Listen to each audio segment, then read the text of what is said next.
With such a long gospel passage as we have this morning, and thank you, Tim, for reading it to us, it's been a bit of a challenge for me to focus on one aspect for a shortish talk like this.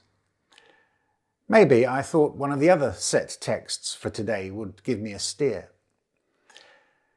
The Old Testament reading for today is from Exodus chapter 17, and it tells of Moses in the desert striking the rock at Horeb, letting water rush out for the thirsty Israelites to drink.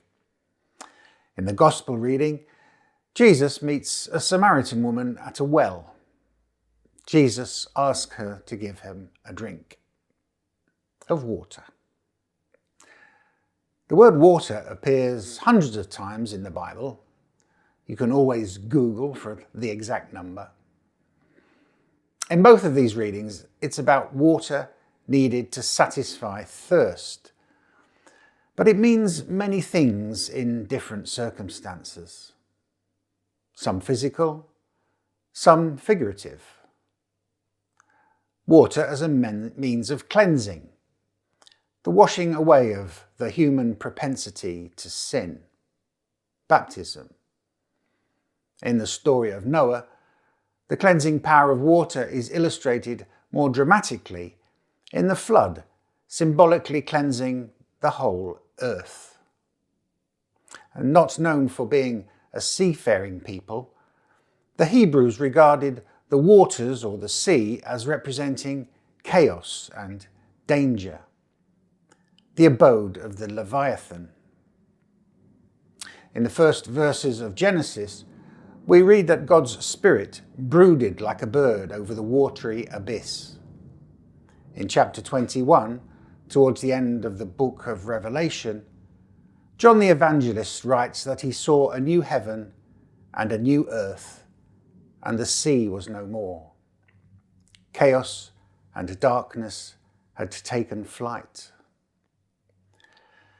But water in the story of the meeting at the well has a very different significance.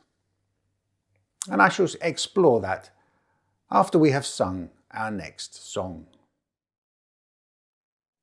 Later tonight in Hollywood will be the Oscars Film Awards. One of the big winners of 2017, including Best Picture, was The Shape of Water. It's a homage to the monster movies of the 1950s, reflecting the Cold War between the US and the Soviet Union.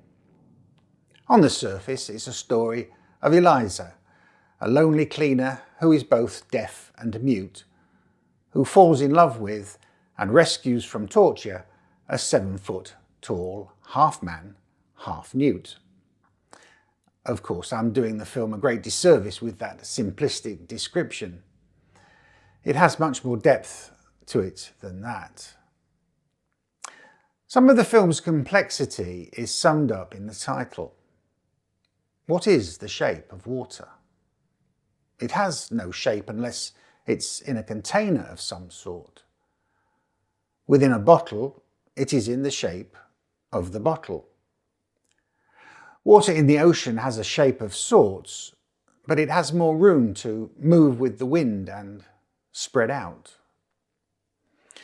But we can look in a different way with water being a symbol for love. God's love for his creation and all his creatures within it. Love, like water, can take many different shapes and be spread across various different relationships. Eliza loves the creature because she has never felt this level of acceptance. Water, love, being able to spread out without limitation. The negative reaction of his disciples to Jesus conversing with a Samaritan woman reflects those limitations to loving relationships that many hold today. God's love has no such limitations. It is not partial. We all need love, and that love comes in different shapes and sizes and natures. It's about acceptance, support and safety. At times we may all feel like a fish out of water.